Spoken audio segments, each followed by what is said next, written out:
विज्ञान उसका 7 पाठ। आज हम पढ़ेंगे बच्चों शुद्ध वायु, क्लीन एयर के बारे में कि शुद्ध वायु जो होती है वो क्या होती है। इस अध्याय में हम हवा, पानी और मौसम के बारे में और अधिक जानकारी प्राप्त करेंगे। हम क्या करेंगे इस अध्याय में? हवा, मौसम के बारे में क्या करेंगे? हम पानी के बारे में अधिक जानकारी प्राप्त करेंगे कि वो क्या होती है ना। हम चारों ओर से हवा से घिरे हुए हैं। यह हमारे घरों के अंदर और बाहर, बगीचे में, जंगल में और महासागरों पर भी रहती है। क्या है? हम चारों ओर से क्या हवा से घिरे हुए हैं कि हमारे घरों में है ना हवा है ना, और जो है हमारे बगीचों में या फिर जंगल में जब हम घूमने जाते हैं क्या वहां पर हवा प्राप्त होती है। वहां हमें क्या होता है? महसूस करते हैं, हवा को महसूस करते हैं। आसमान हवा से भरा होता है, जो आसमान में भी क्या हवा होती है। हम हवा के बिना जीवित नहीं रह सकते। जो हवा है उसके बिना हम क्या है? जीवित नहीं रह सकते। पौधों और जंतु को भी जीवित रहने के लिए हवा की आवश्यकता होती है। जो पौधे हैं उसको भी क्या होती है? हवा की, ऑक्सीजन की जो है आवश्यकता होती है। क्यों? ताकि जिंदा रह सके। जैसे हम इंसान है, हम लोगों को भी क्या है? सांस लेने के लिए हवा की बहुत जरूरत है। हम हवा को देख नहीं सकते, हम हवा की उपस्थिति को महसूस कर सकते हैं। क्या है? हम हवा को अपनी आंखों से देख नहीं सकते, पर लेकिन हम हवा को चलते हुए है ना, टच हमारे हाथ में फील होते हुए हम क्या करते हैं? उसको देख सकते हैं, महसूस कर सकते हैं उसको। हम देख नहीं सकते हवा को, पर लेकिन उसको क्या हम महसूस करते हैं। तत्वों को जाने। हवा नाइट्रोजन और ऑक्सीजन के परमाणु से मिलकर बनती है। हवा जो होती है वो नाइट्रोजन और ऑक्सीजन से मिलकर बनती है। जब आप सांस अंदर लेते हैं तो आप हवा को अंदर लेते हैं। जब हम सांस को अंदर लेते हैं तो जो बाहर हवा है, एनवायरनमेंट में जो हवा है वो क्या हम उसको अंदर ले रहे हैं, है ना। जब आप सांस बाहर छोड़ते हैं, आप अपने शरीर की गंदी हवा को बाहर निकालते हैं। जब हम सांस बाहर छोड़ते हैं, जब हम सांस को लेते हैं तो हम क्या करते हैं? हवा को अंदर लेते हैं। लेकिन जब हम सांस छोड़ते हैं तो हम क्या करते हैं? हम अपनी गंदी हवा को, जो हमारे अंदर है उस कार्बोहाइड्रेट्स है, जो सांस को जब हम लेते हैं तो हम अच्छी हवा को लेते हैं, जब हम सांस को छोड़ते हैं तो हम गंदी हवा को अपनी सांस से बाहर निकाल देते हैं। यह कल्पनाओं के द्वारा हवा को महसूस कर सकते हैं। कुछ चीजों के द्वारा क्या है? हम हवा को महसूस कर सकते हैं। अब हम जानेंगे हम हवा को किन किन चीजों के द्वारा महसूस कर सकते हैं। जैसे बच्चा क्या कर रहा है? यहाँ पे एक बलून फुला रहा है, तो उसको क्या हम बलून के जरिए, बलून में क्या है? आवाज आ रही है तो उसको हम महसूस कर सकते हैं। यहाँ पर क्या है? पतंग उड़ा रहा है, बहुत सारे बच्चों को शौक को पतंग उड़ाने का, तो पतंग से क्या हम महसूस कर सकते हैं हवा को। और कैसे? जब हम कपड़े सुखाते हैं तो हवा चलती है तो कपड़े हिल जाते हैं, फिर सूख जाते हैं, तो उससे क्या हम हवा को महसूस कर सकते हैं। हम जानेंगे बच्चों हवा की विशेषताएं, उसकी हवा की विशेषताएं क्या होती हैं। हवा स्थान घेरती है, गुब्बारा हवा से फूलता है। जो हवा है क्या वो स्थान को घेरती है। जैसे गुब्बारा बच्चा फुला तो क्या हवा से क्या है? फूलता है वो। यह बड़ा और बड़ा हो जाता है। क्या होता है? फूलता है। जब हवा उसके अंदर जाती है तो क्या होता है? बलून, गुब्बारा होता है वो बड़ा होता जाता है। जो हवा आप भरते हैं वह गुब्बारे के अंदर स्थान घेरती है। हवा गुब्बारे को इसका आकार देती है। क्या होती है? हवा जब हम भरते हैं तो क्या फुलाती है उसको, जब हम भरते हैं तो उसको क्या है? आकार देती है, एक गोल आकार हो जाता है उसका, गोल की तरह गुब्बारे के अंदर हवा हो जाती है।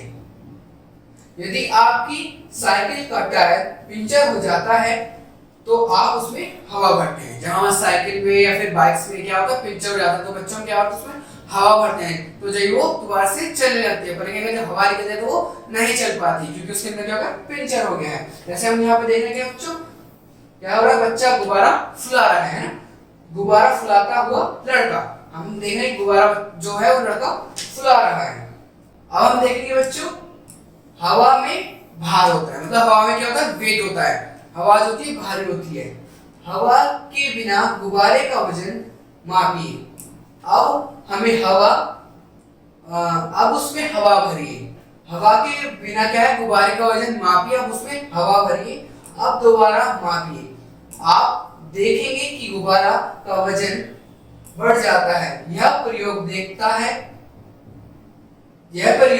दिखाता है क्या होता है कि जो गुब्बारा है उसके अंदर जो हवा भरते हैं तो वो बढ़ जाता है, उसका जो वेट है और जब निकालते हैं तो कम हो जाता है। भर के ये प्रयोग दिखाता है कि हवा में भार होता है। क्या होता है? हवा में भार होता है। जैसे हम इस पिक्चर में भी देख पा रहे हैं, एक जगह क्या है जिसमें हवा गुब्बारे के अंदर नहीं है, पर एक जगह क्या है इसके अंदर हवा भरी हुई है, तो क्या है इसमें भार है। अब तत्वों को जाने। किसी व्यक्ति के साथ छोड़ते समय हवा